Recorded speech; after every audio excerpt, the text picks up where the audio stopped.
Good morning, kids. Or, no, wait. It's afternoon. Sorry. It's been a weird day. It's just been the weirdest fucking day. I don't know what the hell. And it's not like anything specific has happened. It just feels weird. It just feels very, very weird. So we're going to go through the first episode of the second season of Making a Murderer. And I know how a lot of people are feeling about this second season. They're feeling like, after having watched it, they're feeling very despondent. I caution against that. And I caution against that because you guys don't seem to understand that post-conviction work, it's, I know that when Zoeller first took on the case, that she said, that she's a sprinter, she's not a distance runner. She doesn't, really feel comfortable. She doesn't like the cases that take a long time. But in the post-conviction world, in the appellate world, that's pretty much all there is. is long. It takes a long time. It actually takes, in the scheme of things, maybe 5 minutes to wrongfully convict somebody, and then it takes, roughly 2,000 to 3,000 fucking years to release them.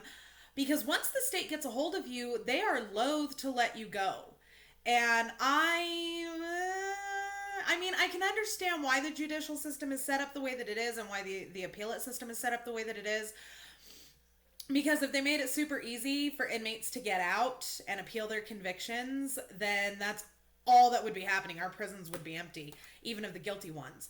So I can see why our judicial system is set up the way that it is, but there are some flaws. There are some definite flaws. Now, before we get into this video, I would like to take this opportunity to say, spoilers! Spoilers! Fucking spoilers! If you have not watched the first episode of Making a Murderer Season 2, shut this shit down now and go and watch it and then come back and talk to me. Because if I get any comments about, I didn't know there were spoilers, I'm going to slap you. Because what the fuck? Spoilers! There, I think I've done my due diligence. So, let's get into the meat of this, shall we? This is probably going to be a long one. I'm going to try not to make it too long. But, if it happens, it happens. I've got a full pot of tea and a brand new pack of smoke, so settle in, kids. So, the first episode starts with, all the hullabaloo surrounding the release of Making a Murderer the first season. And people just lost their minds. My personal favorite is the fucking barely toothed hayseed standing in front of the courthouse screaming, "Don't let Netflix tell you what to think." And I'm going, but you're letting your local news station tell you what to think. Because that's essentially all this is. I love the guilters telling us truthers, you're basing all of this off of a TV show. And I'm going, but you are too. You watched the news. You watched the trial. And you're allowing a television show, something that's been ridiculously edited, to tell you whether or not the conviction is right. Do you not see the hypocrisy behind that, kids? Anyway, I'm not gonna, start going into guilters versus truthers, because, okay, I'm gonna say one thing about that. There's a reason they call us truthers, is because we are looking for the truth. And if the truth happens to be that Stephen Avery is guilty, then that's the truth. That's the truth. If he happens to wind up being the person who committed this crime, fine. But at least we will have done our due diligence and gone through the case file and done our critical thinking and come to that conclusion independently of what anybody else has told us. We have not allowed the state of Wisconsin to snow us. We have not allowed the local news media to tell us whether or not he is guilty. We have done our due diligence. We have done our research, and we're like, oh, okay, whatever. But That is not what's happening here, for those of you trying to fucking take a soundbite to get me saying that. What is happening here is we are going through the case file, and I'm sorry, but this many inconsistencies in a single case is not normal. It's not normal. So stop that shit right now. Let's move on. My personal favorite, and I wrote this down, you're going to see a ring of light in my glasses. It's because I got myself a decent lighting source to be able to do these videos so that you can see me a little better, because I'm sure you all want to. Okay, so Scott Walker, where he admits that he hadn't watched Making a Murderer, but he calls it one-sided. Walker, really? Fucking really? You didn't watch the damn thing, but you're calling it one-sided? Let me say this about that. How fucking dare you say that something is one-sided? Give me a second. So, okay, Walker, first of all, you're not allowed to say that something is one-sided if you've never seen it. All right, you're clearly getting your information from Kratz on that one. And as for Porky, just to clear this up, and in case anybody is confused about this, Porky loves to say how Making a Murderer is one-sided, and it's biased, and it's edited in such a way that it only presents the defense side of the case, and blah, blah, blah. Here's the thing, though, kids. Here's what he won't tell you. He was offered by the filmmakers several times an opportunity to take part in not only the second documentary, but in the first one. They approached him several times to take part in this, to submit to interviews, and he refused. So, Porky, you can shut your fucking mouth right there. You can just stop it. Because we all know, and we have seen the requests that were sent to his office that he refused. They're in the case file. This is why he's so pissed, is because a lot of us have gone through the case file and we realize that a lot of the shit that was put out by the state is bullshit. So how can Walker and how can Porky claim that the documentary is one-sided when, first of all, Walker has never fucking seen it, or at the time that he said that he hadn't seen it? And second of all, if Porky himself had an opportunity to be a part of the documentary, refused to do so, and thereby created the imbalance himself. Ta-da! Moving on. And then, of course, Kratz has to come on with the hood latch sweat bullshit. How can you plant sweat? It's impossible to plant sweat. Are you fucking stupid? Well, wait, no, we already know that. Porky, you can plant sweat just as easily as you can plant blood, as you can plant skin cells, as you can plant hair. All you have to do is find something that contains those things and wipe it on something. But again, I don't know how many fucking times I gotta say this shit. There is no such thing as sweat DNA. DNA is contained within cells. Sweat does not contain cells. Jesus! Oh my God. What the... Oh, I'm so tired of the sweat DNA bullshit. I'm so tired of it. 3 fucking years of this. Moving on. My favorite is where they're like, there's still blue ribbons up around, the area of Teresa's church. You mean the blue ribbon, like O'Kelly manufactured? Those blue ribbons? Those fucking blue ribbons? That's called emotional blackmail, kids. What? Can we please move on from the blue ribbons? Please? Please? And then, I loved, this is one thing that I do have to say about the new series. I love that they are telling more about Teresa Halbach. Teresa Halbach has gotten very lost in all of this. And I would like to say again, for the guilters, they seem to think that we are against, that truthers are against Teresa Halbach. And we're not. We want to make sure, and there is nothing wrong with wanting to make sure that the right person is convicted for her murder.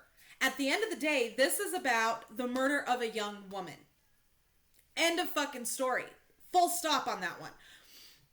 So to assume that we are against Teresa Halbach, that's not what we are. We want to make sure that the right person, the person who actually killed her, is incarcerated and made to pay for his crimes of killing her.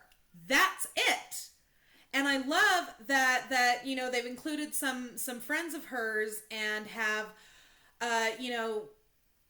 added more to her story, which is fantastic. I love that. But I have an issue with her friend Chris.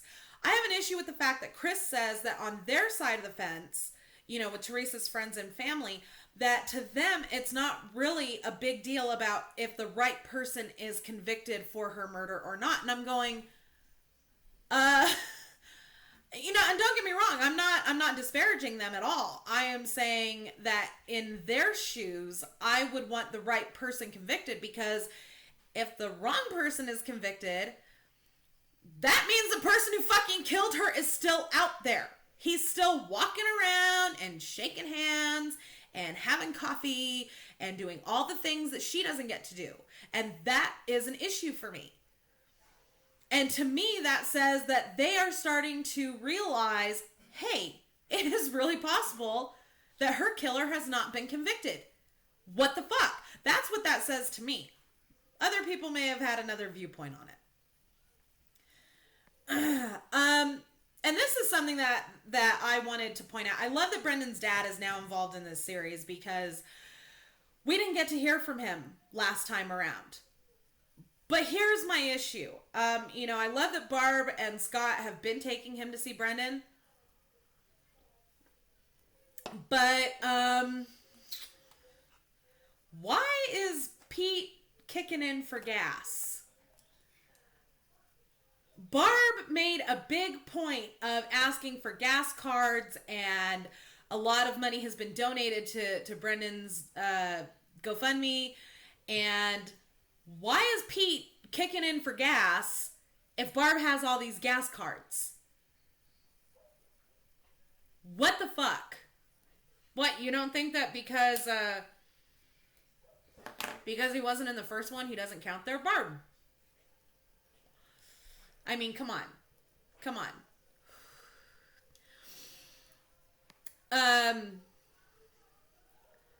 Let's see. Oh, now the first episode, I would like to say this because, the first episode doesn't really offer a whole lot of new. It's more like a foundation building episode. So there's not a whole lot of new information.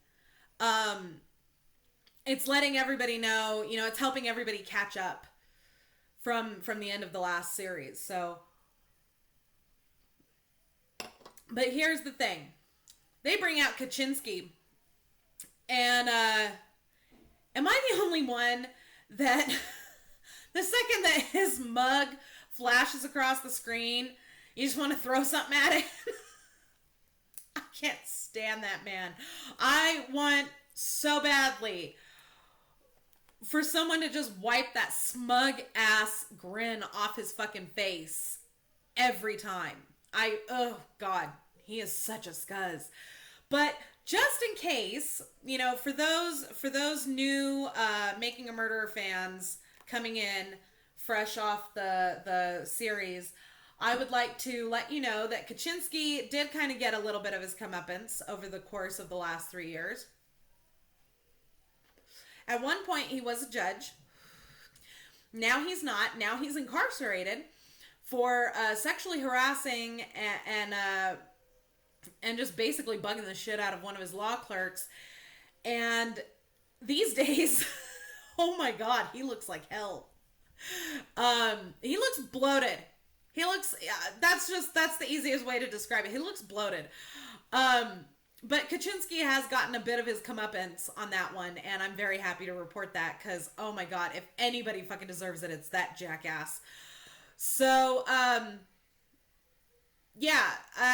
Zoeller then comes in, and, you know, she talks about how the blood stains in the car are basically the biggest piece of evidence against Stephen Avery.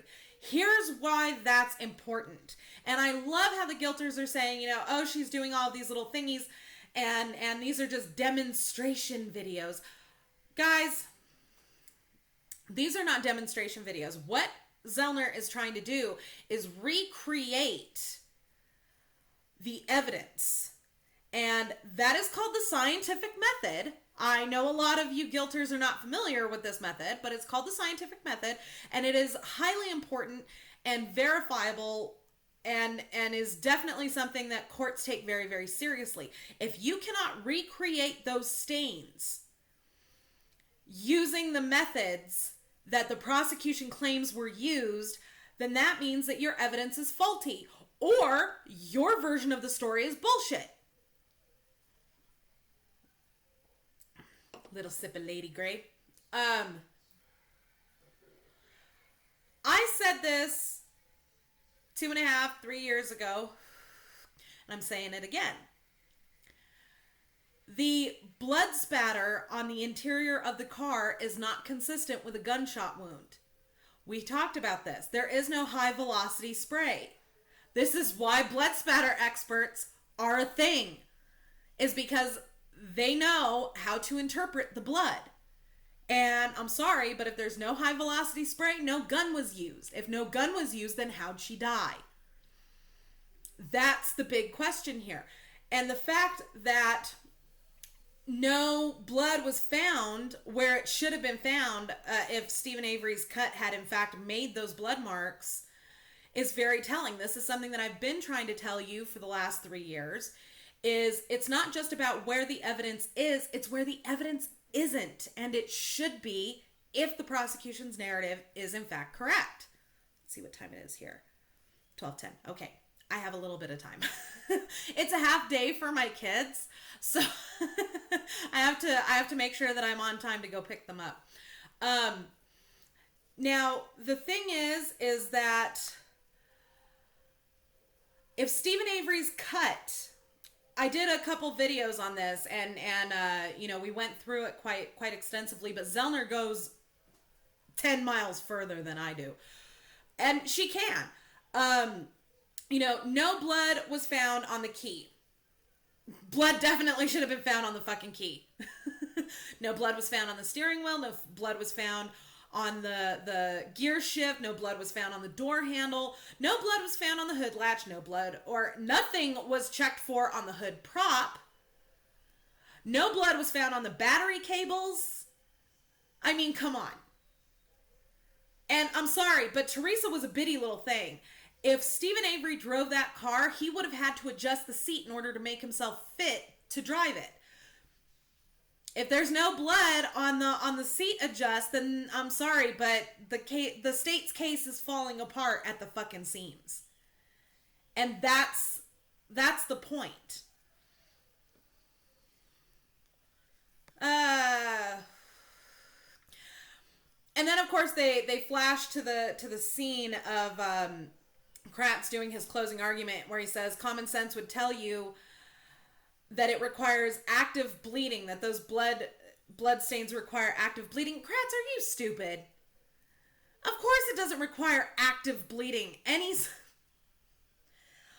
I wish someone would sit that man down and ask him exactly what he means by that statement, because it is so ambiguous as to be laughable. It's ridiculous, quite frankly.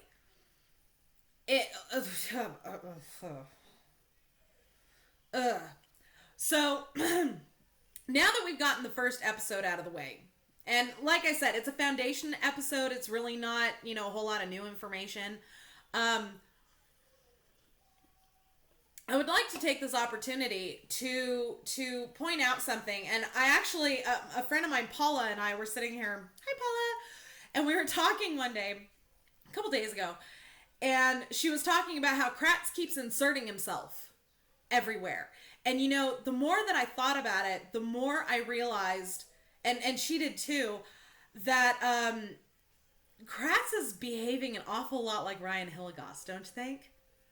Ryan, in the days following her disappearance, inserted himself forcefully in as many places as he could. He moved into her house. He gleefully provided evidence to the police. He led the search. He's the one who came up with the search grids. He's the one who came up with the search maps. He's the one who decided where everybody was going to search. And then he just sort of takes on this family spokesperson role. And as we've discussed, guilty parties tend to do that. They tend to insert themselves into the investigation so as to control the situation, or at the very least to understand where police are looking. Is it just me, or is Kratz doing the same thing? He's inserting himself wherever he can, despite the fact that he's no longer on the case and hasn't been in years, because he's trying to do damage control. Because he knows. He knows he fucked up. He knows everybody sees that. And he's hoping against hope that you don't know. He is trying to control the narrative so that nobody sees the truth. He's acting like a serial killer. Is it just me, or is that suspicious as fuck? Just saying. Do with it what you will. Alright, kids, so that's what I've got for this video. Don't forget to subscribe to me here on YouTube. Don't forget to follow me on Twitter, Mama Phoenix 6. And if you buggy on over to the About page here on my channel, you'll find everything from my Facebook fan page to my Pinterest boards. Thank you all very much for watching, and we'll see you soon.